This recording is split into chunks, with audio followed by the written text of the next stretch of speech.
Hey there, story lovers. Welcome to the Storytelling Podcast, your cozy corner for captivating tales. I'm your host, Alejandra, and welcome back to our storytelling campfire for this part two of the top creepy urban myths. Part one was last week, so make sure you listen to it first. So sit down by the fire, grab your snacks and drinks, and hold on tight because this episode is immersive. It's better for you to listen it with your headphones while dimming the light for a little ambience. But before we start, I would like to ask for your support and click on the follow or the subscribe button if you're hearing this episode on YouTube with a visual episode or any podcast platform.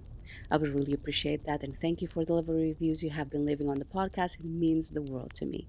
So let's get started. Now, a warning, my fellow listeners. Nothing tops up like the Wendigo stories. The Wendigo looms large in the Algonquian folklore, one of the most populous North American indigenous tribe with their own language that have many warning tales. And I'm sorry if I'm saying the Algonquian wrongly. The Wendigo tales are tangled up with the hunger, greed, and this wild, endless craving for human flesh. Folks say that it captures the brutality of winter and starvation, kind of a warning about where unchecked excess and bad choices might lead.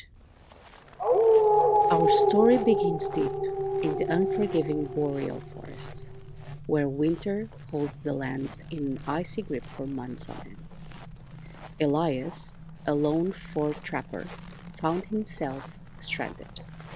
An early brutal blizzard that had swept through, burying his cabin and under a feet of snow, cutting him off from the nearest settlement. His supplies dwindled with each passing, bitter cold day.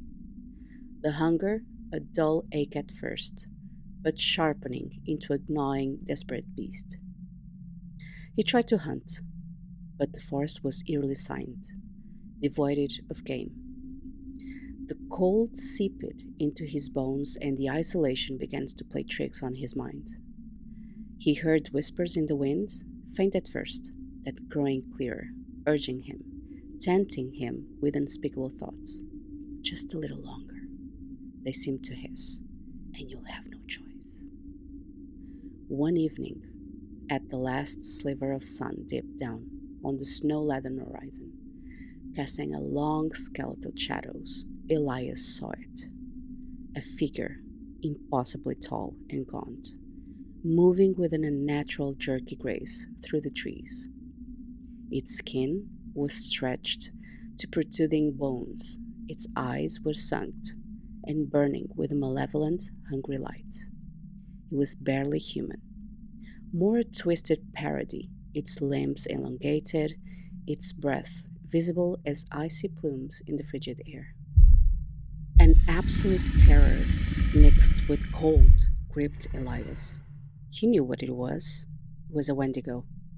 Not just a creature, but a horrifying manifestation of human desperation, a warning against the ultimate taboo. It was the spirit of those who succumbed to cannibalism in the face of starvation, forever cursed with an insatiable hunger, forever seeking human flesh. He scrambled back into his cabin, slamming the heavy wooden door shut and burying it with a trembling hand. He peered through a crack in the frost covered window, his breath fogging the glass.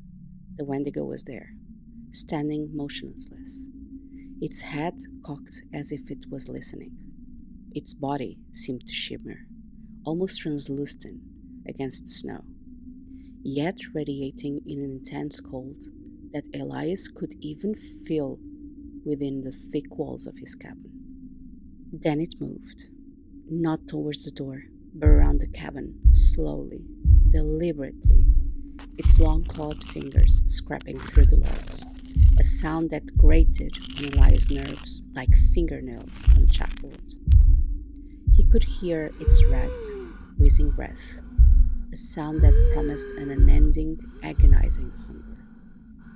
The whispers returned, louder now, inside his head, mingling with the Wendigo's presence outside. Just one bite, just a taste. It's so easy. You're so hungry. Elias clutched his head, fighting the insidious suggestions, fighting the gnawing emptiness on his stomach. He knew the Wendigo didn't just kill, it corrupted, it transformed.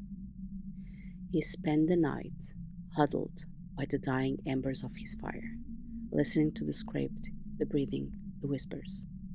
He didn't know if the Wendigo left or if simply faded with the dawn. When the sun finally rose, painting the snow in pale hues, the creature was gone. Elias eventually made it back to the civilization, gaunt and frostbitten but alive. He never spoke of what he saw and what he heard, but sometimes, on the coldest winter nights, when the wind howled like a hungry beast, he would feel a familiar, chilling emptiness deep within his own gut, and he would hear the faint, insidious whispers forever reminding him of the thin line between survival and transformation. I told you nothing tops the Wendigo tales, and from all of our tales, I shiver when I hear about them. To become a Wendigo, according to tales, you must engage in cannibalism, and you also need to be a greedy, selfish person. You know, the devil inside of you. Thank goodness we have our warming fire, because our next story is about the Bunnyman. You might have seen the masks or even video games with a character called and dressed as the Bunnyman. It's not cute or even a cuddly one. It's one of those weird, chilling legends that sticks with you, especially if you're from Fairfax County in the US. It started in the mid 1900s, and honestly, the stories I've just found just keeps getting stranger and stranger. This is a tale about four friends. Our story begins on a crisp October night, the air thick with the scent of fallen leaves and the nervous energy of Halloween approaching. Four friends, Liam, Maria, Sam, and Lily, piled into Liam's beat up sedan. Their destination? Colchester Overpass, more infamously known as Bunny Man Bridge. It was a rite of passage for local teens and a daring pilgrimage to the site of the legends. There were many stories. A deranged asylum escapee in a bunny suit, wielding an axe, terrorizing everyone and anyone who dared to trespass his territory. Some said he was an escaped convict, others a man driven by mad isolation from the woods. Regardless the origin, the core of the legend was the same: stay away from the bridge after dark. Liam, the ever so skeptic, laughed as they drove down the winding, unlit road. It's just an urban legend, guys. Probably some local kids trying to scare people. Tell that to the police reports, Lily retorted, her voice a little too high. People actually saw him, and those dead rabbits hanging from the bridge. A shiver ran down Sam's spine. Okay, okay, let's just get there, take a picture, and just get out. As they approached the narrow stone overpass, the air grew heavy. The chirping of crickets seemed to cease, replaced by this unnatural silence. Liam killed the headlights and plunging them into near total darkness, illuminated only by the faint glow of the moon. The bridge loomed ahead, a dark, ominous tunnel. Did you hear that? Maria whispered, clutching Sam's arm. A soft, rhythm thudding echoed from beneath the bridge, like something heavy being dragged. Then a low, guttural growl, too deep for an animal and too inhuman for a person. Liam fumbled for his phone, trying to turn on the flashlight. Just as the beam flickered to life, a shadow detached itself from the darkness beneath the arch.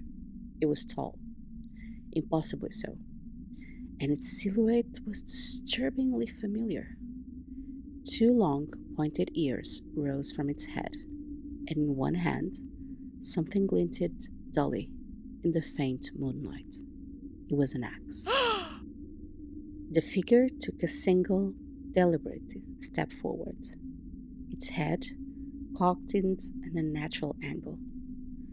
Though they couldn't make it out the details in the gloom, the sheer presence of it, the The chilling realization of the rabbit ears and the axe was enough.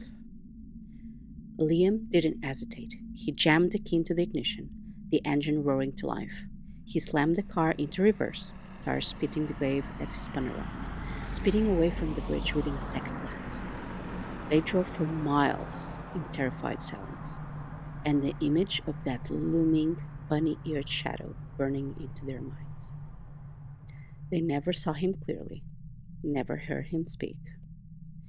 But the chilling encounter at Bunnyman Bridge was enough. The legend wasn't just a story anymore. It was terrifying reality, a macabre mystery lurking in the woods of Fairfax County, forever waiting for the curious to dare visit to his domain. If you think that this wasn't scary, think again, close your eyes, and hear the story again.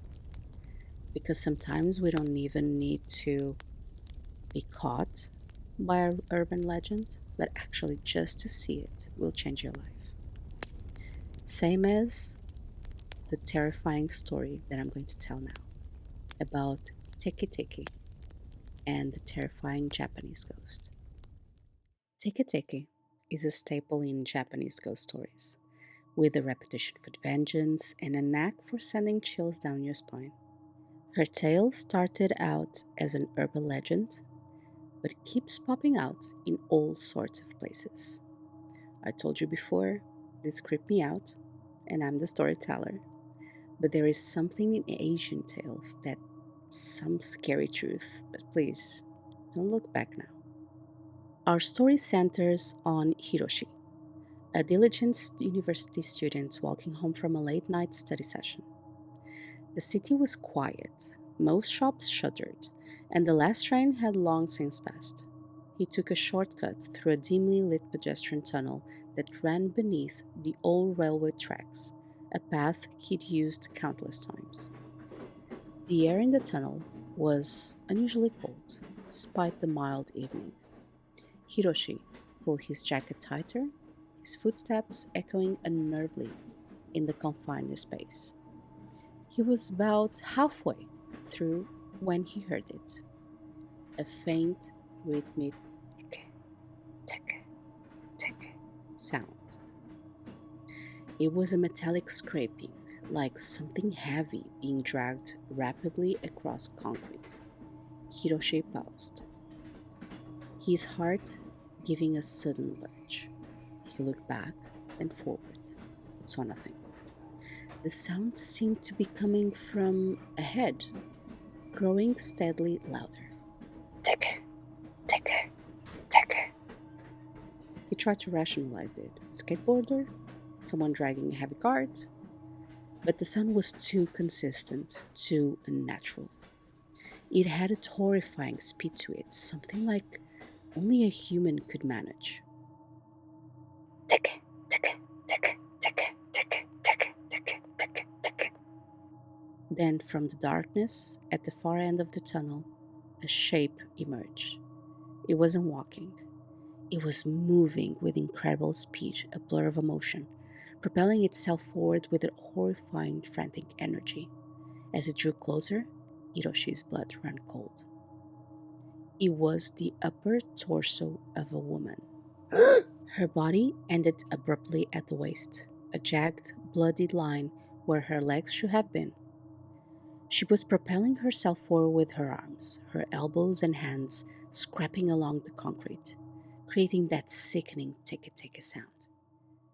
Her hair was long and disheveled, falling over a face contorted in a silent scream of agony and rage. Her eyes wide and black, fixed on Hiroshi's with an unnerving intensity. She was moving impossibly faster, closing the distance between them in mere seconds. Hiroshi's mind screamed. This was Teke Teke, the ghost of a girl who had fallen into train tracks and had been severed in half. She was forever condemned to roam, seeking to inflict the same fate on anyone unlucky enough to cross her path. He turned to run, but his legs felt like lead. The Teke Teke sun was right behind him now, an unbearable symphony of horror. He could feel the cold draft of her approach, the desperate, furious energy radiating from her. He fumbled, failing and falling to his knees. Hiroshi never made it out of the tunnel. The next morning, his friends and family searched for him. They found his backpack near the tunnel entrance and a trail of fresh, dark stains leading into the darkness. But Hiroshi was gone. The legend of Teke Teke continues to haunt the quiet corners of Japan, a chilling reminder that some spirits are born with about unimaginable pain, and their vengeance know no sounds. So next time you hear a strange scraping around the dead of the night, remember Hiroshi. And whatever you do, don't look back.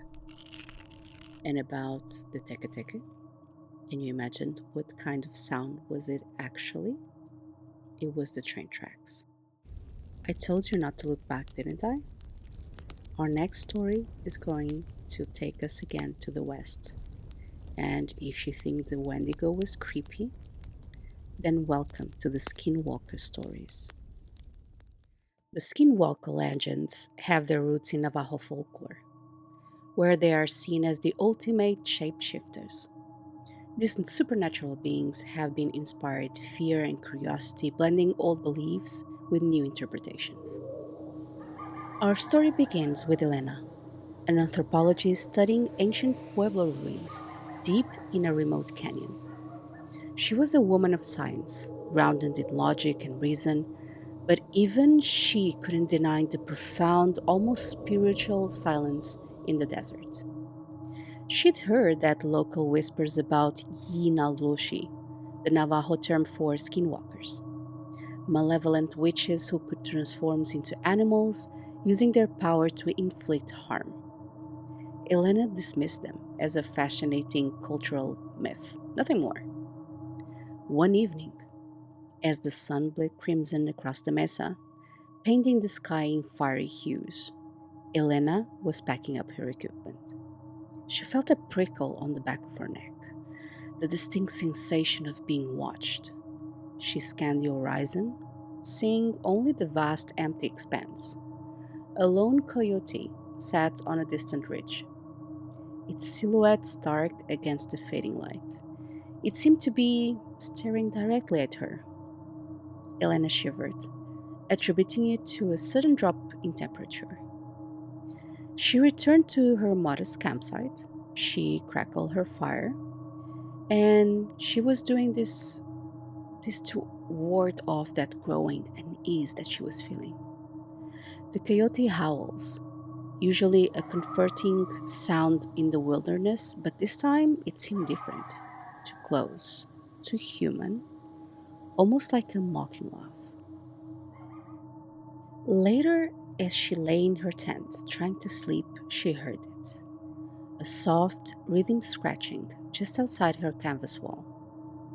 It wasn't the sound of an animal, it was too deliberate, too knowing.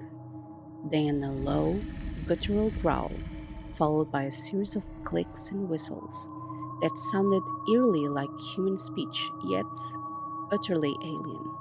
Lena held her breath, her heart pounding. She heard heavy breathing right outside her tent flap. A shadow fell across the canvas, impossibly large, impossibly close. She squeezed her eyes shut, wishing she hadn't scoffed at the legends. Then the scratching stopped. The growling faded. A moment of silence, thick and suffocating, and Elena dared to open her eyes. She heard a rustle, then a heavy thud, as if something large had dropped to all fours. She slowly and cautiously unzipped a tiny corner of her tent flap. What she saw made her blood run cold. Not a coyote, not a bear, but something in between. A creature with the powerful muscle body of a large animal, but its eyes glowed with an unnatural, intelligent malice. As it turned its head, she saw it. A flash of something distinctly human in its features, a grotesque parody of a smile, before it melted back into the shadows, moving with a speed that defied its size. Elena didn't wait. She scrambled out of her tent, leaving everything behind. She ran through the darkness, tripping over rocks and roots, her only thought to escape that chilling presence. She ran until she reached her jeep, until she was speeding down the dirt road, leaving the canyon and its ancient malevolent secrets behind. She never returned to the ruins. Elena, the woman of science, now carried a new understanding, a chilling truth etched into her soul.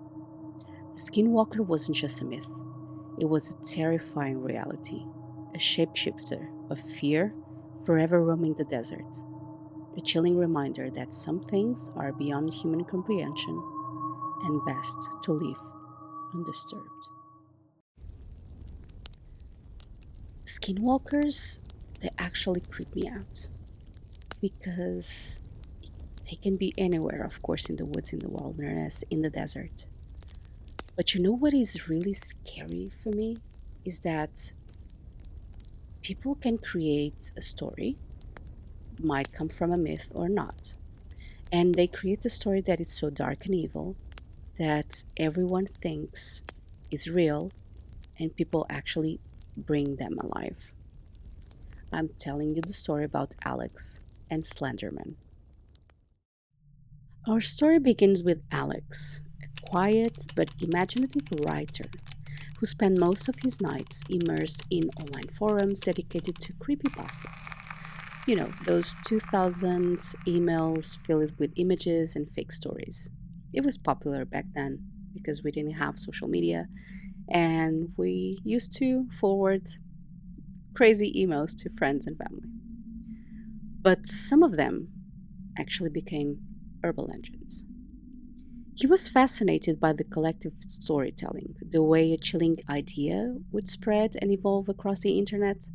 Among all those tales, one figure captivated him more than any other: the Slenderman. He downloaded these grainy, manipulated photos and read the fabricated accounts of disappearances and devoured the unsettling fan fiction.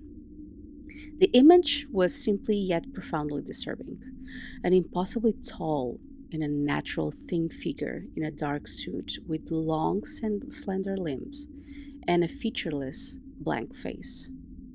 Often tendrils or extra limbs seemed to sprout from its back, and it was the perfect embodiment of silent and watchful dread. Alex started noticing things. First, it was the subtle glitches in his computer screen, fleeting distortions, a flicker of static that seemed to, you know, come into a dark vertical line. Then he sees shadows in his peripheral vision, too tall, too slim, too still, only to vanish when he turned his head. He told himself it was just his imagination, a side effect of too much screen time and too many scary stories. One night, while researching a particular disturbing Slenderman thread, his computer screen froze. The image of a forest, a familiar backdrop for many Slenderman photos, filled his entire display. And there, almost imperceptible at first, standing among the trees, was the figure. Taller than the pines, in dark suit, blending in with the shadows, its faceless head tilted slightly. Alex could feel the cold dread creep him. This wasn't a downloaded image, it was a live feed, somehow from somewhere. The high pitched whine from his computer intensified, piercing his ears. He tried to close the window, but his mouse wouldn't move. He tried to shut down the computer, but the power button was unresponsive. The figure in the screen seemed to shift, to lean forward, as if watching him. The forest only grew darker, and the trees twisted its gnarled skeleton shapes. Alex could feel a pressure building in his head, a dizzying nausea. He felt an intense, overwhelming urge to look away, but his eyes were glued to the screen. Then, from the corners of the image, dark, slender tendrils began to emerge, reaching out from the digital forest towards the edges of his screens, towards him. Alex didn't know what happened next. He must have blacked out. He woke up on the floor, his computer screen shattered, a spiderweb of cracks radiating from the center.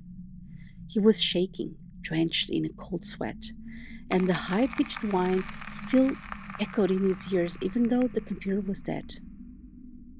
He never again touched a creepypasta forum again. He avoided dark alleys, dense woods, and anything that reminded him of a tall, silent figure. The experience left him with a profound and settling understanding. Slenderman wasn't just a story or a collection of images. He was an idea, a fear giving form, capable of crossing the digital divide and leaving a tangible mark on the real world.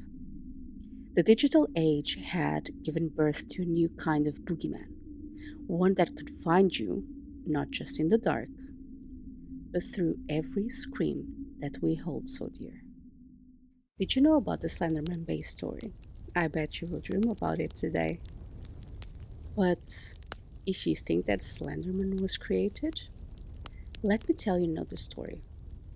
And this is like a modern classic, is the Jersey Devil. It has hoofs, it has a goat head, it has bat wings. It's the whole shebang, whole deal.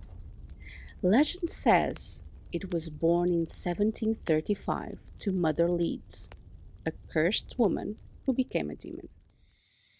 Our story takes us to the heart of Pinelands, a vast ancient forest known for its unique ecosystem and even more unique mysteries. It was a very hot summer night, the kind where the air hung heavy with humidity and the scent of pine. Mark and Jessica was these two avid campers that decided to spend the weekend deep into the woods. You know, a little bit of solitude away from the city's glare.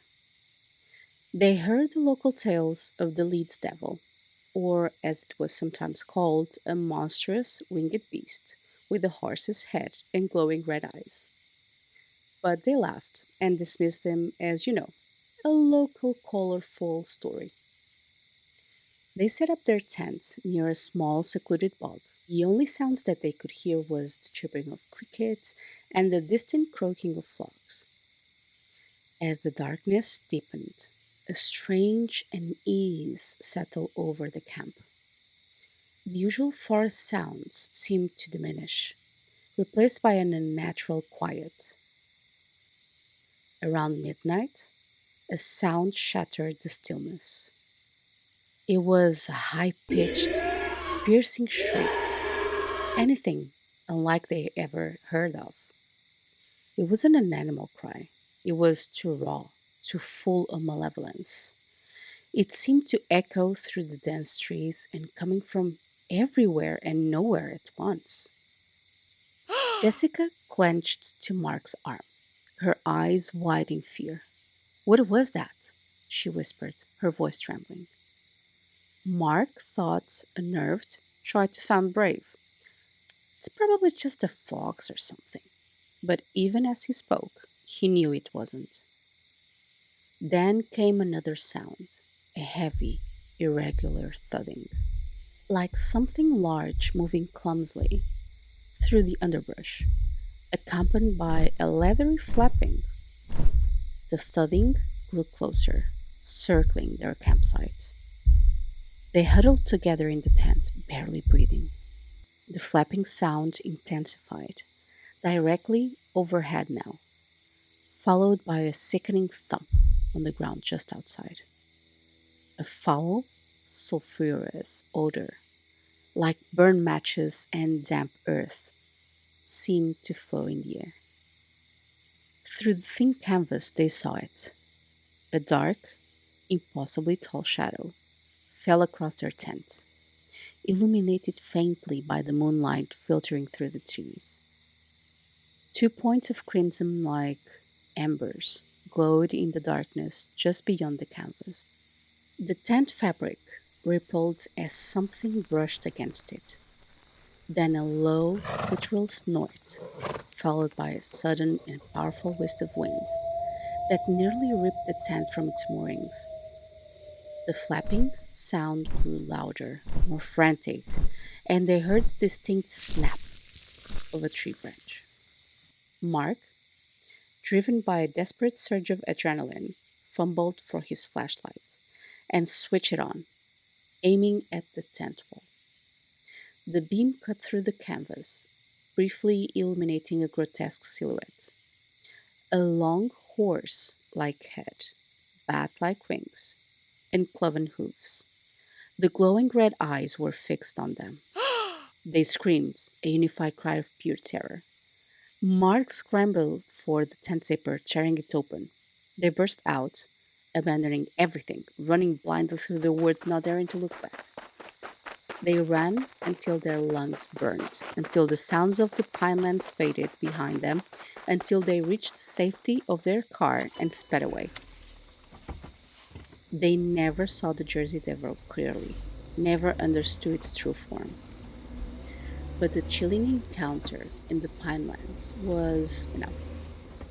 The legend wasn't just a story anymore, it was a terrifying reality, a cryptive of fear, forever lurking in the shadows of New Jersey, a chilling reminder that some places hold secrets too ancient, too monstrous, to be dismissed as mere folklore. And for our last campfire story, and because we need our beauty sleep, we go to Africa and talk about Kongamato. Kongamato is this wild legendary creature that people say lurks from the swamps and lakes of Africa, mostly in Zambia. Locals describe it as this massive, bird like beast, kind of a pterosaur, with a wingspan that will make you do a double take, and a mouth full of razor sharp teeth. Are you ready? The story takes us to the remote Bangweulu swamps of Zambia, a labyrinthine wilderness of water, reeds, ancient trees, where few outsiders dare to venture. Dr. Aris Thorne, a renowned cryptologist, had spent weeks navigating its treacherous waterways. He was a man of logic, driven by scientific inquiry, but even he felt the oppressive weight of the swamp's primeval silence, a silence that hinted at secrets older than humanity. He was searching for evidence of the Kongamato, a creature described by locals as a large, bat like reptile, a living pterosaur. Most scientists scoffed, but Aris had a hunch. One very hot afternoon, as the sun went down, Aris guided his small dugout canoe through a particularly dense section of papyrus. The air was thick, and the only sounds were a dripping of water from his paddle and the distant croak of a bullfrog. Suddenly, a shadow, impossibly fast, fell over him. He looked up, squinting against the glare. Nothing but the endlessly blue sky. He dismissed it to a large bird, perhaps an eagle. But then a sound. A leathery flapping, deep and resonant like sails snapping in a storm, followed by a guttural, reptilian shriek that seemed to rip through the very fabric of the air. Ares froze, paddled suspended in the water. The flapping grew louder, accompanied by a powerful rush of wind that stirred the reeds around his canoe. He looked around frantically, his heart hammering against him. Then it emerged from behind the towering clusters of trees, a silhouette against the blinding sun. It was immense. Its wings, leathery and dark, spanned what seemed like 20 feet, propelling a body that was undeniably reptilian. A long, toothy beak jutted from its head, and its eyes, though too far to discern clearly, radiated an ancient, predatory intelligence. It was a creature from a forgotten age, a living dinosaur. The Kongamato swooped low, directly over Ares' canoe. He felt the sheer force of the displaced air, the distant whoosh of its passage. Creature let out another ear-splitting shriek, a sound of raw, untamed wilderness. And then, with a few more powerful beats of its wings, it vanished into the distant haze, leaving only ripples in the water and the lingering scent of something ancient and wild. Ares didn't hesitate. He paddled back to the way he came, his arms aching, his mind reeling. He didn't stop until he reached the safety of his base camp. His scientific skepticism shattered, replaced by profound, chilling awe. He never captured a photograph, never found a bone, but the image of that colossal, winged shadow against the African sky and the sound of its prehistoric shriek were etched into his memory forever. The Kongamata is not just a legend, it's real, a living fossil soaring through the untouched corners of our world, a chilling reminder that these mysteries should be kept in the past. Phew. And poor Aris never got his facts to show to his community of scientists. But it is what it is, and there are a lot of stories about Kongamatos online if you want to search about it. And I close the campfire of the storytelling for today. I do truly appreciate you guys, and I do hope that you have liked these two very large episodes of Urban Legends. It was supposed to be a top 10, but I think that we have like a top 12 or 13. And I hope that you like this. This is a very different one. It is such a couple of stories that I grabbed from here and there online.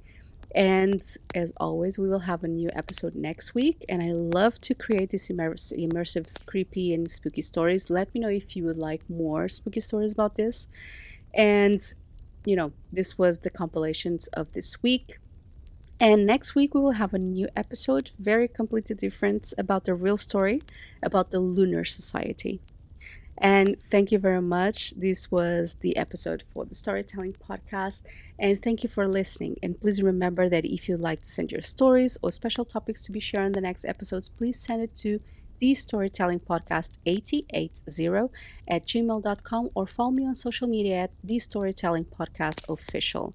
But before we go, if you haven't done already, I would love for you to click on the follow or subscribe button and see you on the next episode and sleep tight if you can.